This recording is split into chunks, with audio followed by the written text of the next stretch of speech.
I am here today with Chris Kelly. Chris has been a good friend and a phenomenal realtor, top producing realtor for over 20 years, our relationship, but he's been in the business 30 years.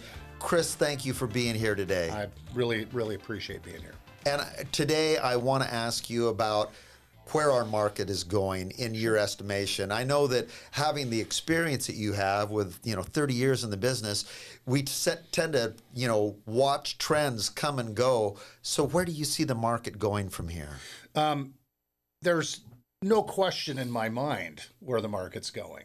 I'm not a crystal ball guy, but I'm very mindful about who I listen to on a regular basis, and I try not to be, overly doom and gloom by any means, because there's plenty of that, no shortage of that, right? Yes. Nor am I trying to be overly Pollyanna about how things are. Right.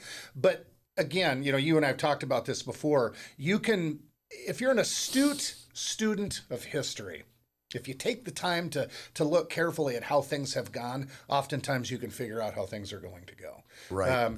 It's very likely, to put it mildly, that rates are going to find their way down. Yes. And it's also very likely that we're going to continue to have an inventory problem. Correct. It's also very likely, as a result of those things, that pricing's going to go up more. It's the old story of supply and demand, isn't it? Yeah. Well, the reason the reason pricing hasn't changed is because of the power of low inventory, right? Yes. Interest rates have more than doubled. Yes. And yet pricing, it dipped for a bit and kind of basically recovered. Yeah. In the face of the face of high interest rates. Absolutely. And that's purely because of the power of low inventory. If there's 3 apples in the bucket and there's 10 people that want apples, it's just how it works. Yeah. So, how's it going to go going forward? We're going to see a big reentry into the market of people that are sitting on the sidelines. Right. We've talked about that before. And invariably, when that happens, the market's going to heat up. And by heating up, I mean it's going to get more expensive. And it's going to happen quickly. Yes. I don't think we're going to have some big weird spikes in the marketplace. The people I put stock into and listen to and bet my business on, they think we're gonna see a nice steady increase in overall units sold nationally. Probably 15% a year, plus or minus. Right.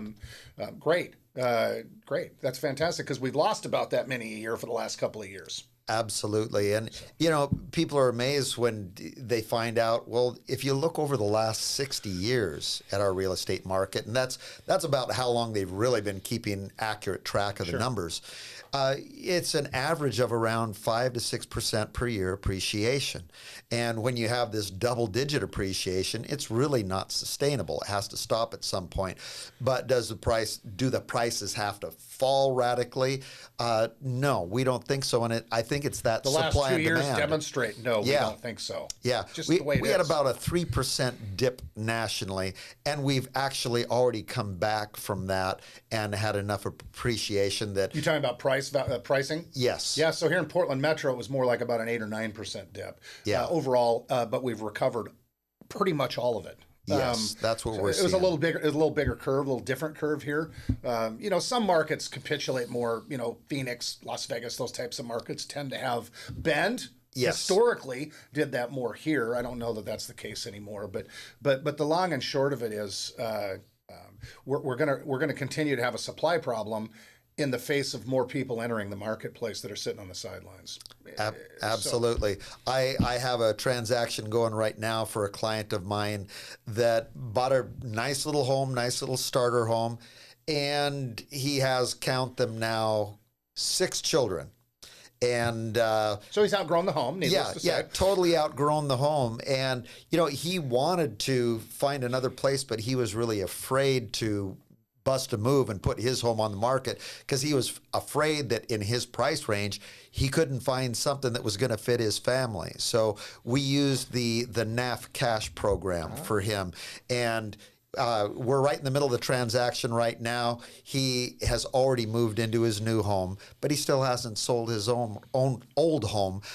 But the reason that he was moving and not waiting, 6 kids, count them, Life circumstances. Exactly. You've done this long enough, and I've certainly done this long enough, and I start to sound like an old man now when I talk to people. It's kind of funny, but I'll tell people, do you have parents, or have you ever said, I remember when I bought my first house for $79,000. Go talk to an older person. Yes. That's what you hear. And so I tell younger people all the time, there's going to come a time, you can mark my words, you can record this, when you're going to say, do you remember when you could buy a house in Portland for $500,000? That will happen.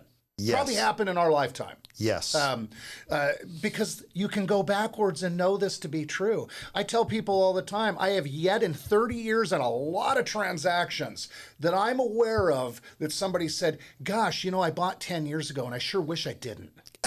Yeah, absolutely. Nobody does that. Why? Yeah. Because of the extra $200,000 in equity or more that they have in their house. It's just math over time. Time is what does the heavy lifting in this particular asset. Absolutely. I look at charts for what's called the real estate report card, and it predicts, the appreciation that we're seeing. And if you look at a median priced home in the Portland metro area, it's probably going to gain anywhere from $100,000 to $150,000 in value over the next 5 years. So if you can get into a market like this with less competition out there, we're even seeing seller concessions again, and those went away completely for a while. So but just remember what we talked about this earlier.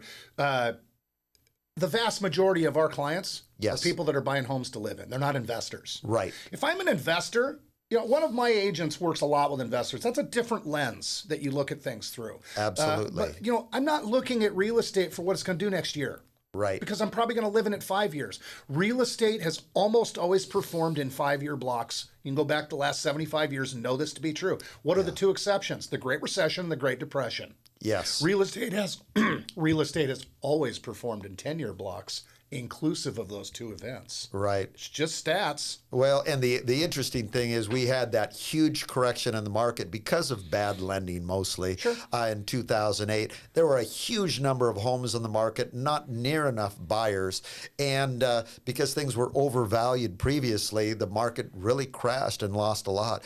But the interesting thing about that is if you take the very high spot at 2007 and look at the market now, if you would have bought in 2007, and you could have lost a huge amount, but if you kept the house till now, you'd probably have another $150,000, $200,000 in equity. Statistically, it would have performed favorably by 2017. That's that 10-year block. Right. And you just mentioned that. Yeah. It's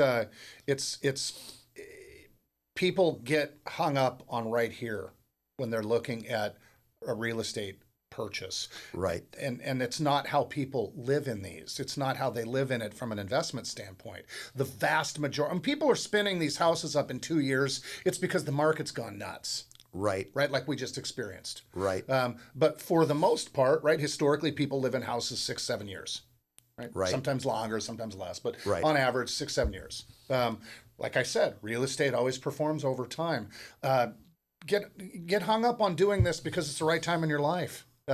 Is the market going to be fine going forward? Yeah. Is it going to happen by June of 2024 or September of 2040? I don't know. Is that really the reason you're going to buy or not buy because of that little slice of time or whatever it is? No, of course not. You're going to be having this conversation because it's the right time in your life to be having it. Absolutely. What I always pivot back to.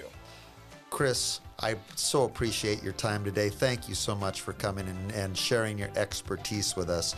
We really appreciate it. Glad to be here.